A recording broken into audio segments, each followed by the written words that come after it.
The late Leonard Mambo Mbotela leaves behind not only a rich media legacy, but also his death marks almost the end of an era for the independence broadcasters. Mbotela, who was a household name, had been a broadcaster for 58 years. NTV's Duncan Haemba takes a look at his life and times.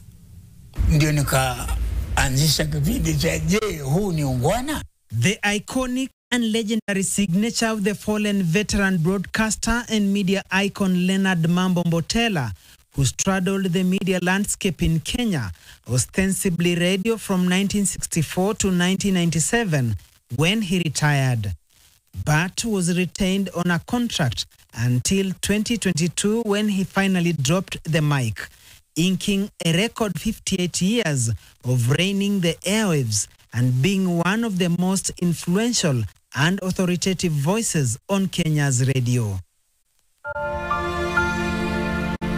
Mambo Mbotela is best remembered as a fluent radio commentator for presidential functions during late President Daniel Arap Moi's reign, news presentation, soccer commentary, and his famous J. Huu ni Ungwana program that advocated for social order. He was also an author and a Kiswahili teacher on radio.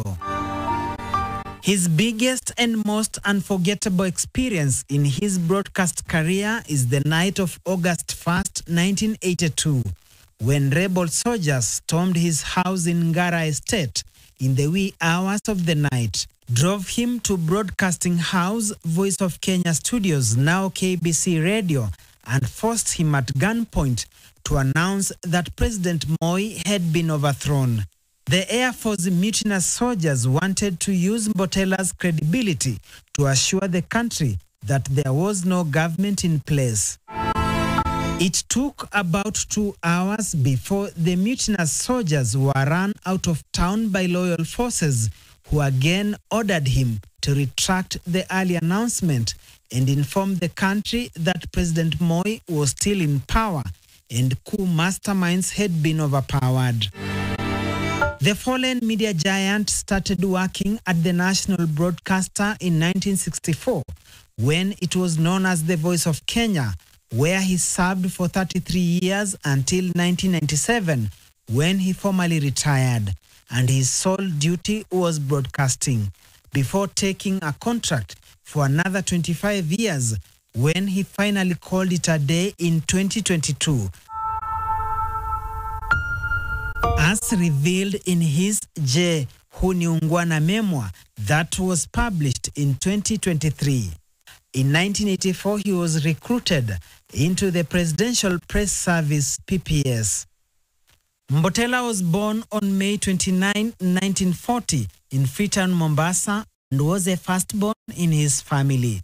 He was named Leonard after famous British missionary bishop Leonard Beecher, who taught his father at the Alliance High School. In the foreword of his book, J. Huu ni Ungwana, Prime Cabinet Secretary Musalia Mudavadi summarized Mbotela's journey as a Mombasa Freetown-born child who grew up in the larger Ukambani region, worked in the Rift Valley, and got domiciled in Nairobi to thrill millions of listeners from Broadcasting House, Nairobi.